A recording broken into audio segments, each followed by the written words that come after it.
বিদায়ী বছরের ৩০ ডিসেম্বর থেকে মাঠে গড়িয়েছিল বাংলাদেশ প্রিমিয়ার লিগ বিপিএলকে সামনে রেখে গেল বছরের নভেম্বর থেকে প্রস্তুতি নিতে থাকে বাংলাদেশ ক্রিকেট বোর্ড। সম্পূর্ণ নতুন আঙ্গিকে এবারের বিপিএল পরিচালনার কথা জানিয়েছিল বিসিবি সভাপতি ফারুক আহমেদ।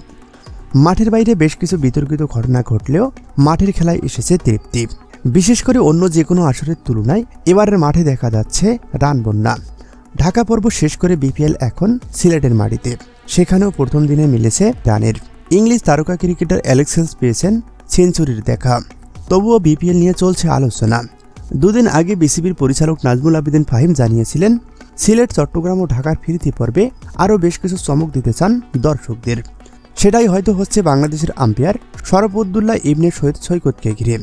বর্তমান সারা বিশ্বে আলোচনার কেন্দ্রবিন্দু থাকা এই আম্পায়ার এবার পা রাখছেন দেশের ঘরোয়া ক্রিকেটের সর্বোচ্চ আসর বাংলাদেশ প্রিমিয়ার লিগে।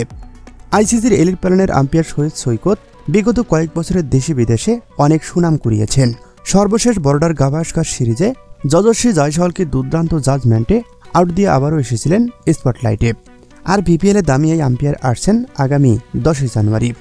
দেশে পৌঁছানোর পর বিশ্রাম শেষে 16 জানুয়ারি চট্টগ্রাম পর্বের প্রথম ম্যাচেই মাঠে আম্পায়ারের দায়িত্ব পালন করবেন সৈকত।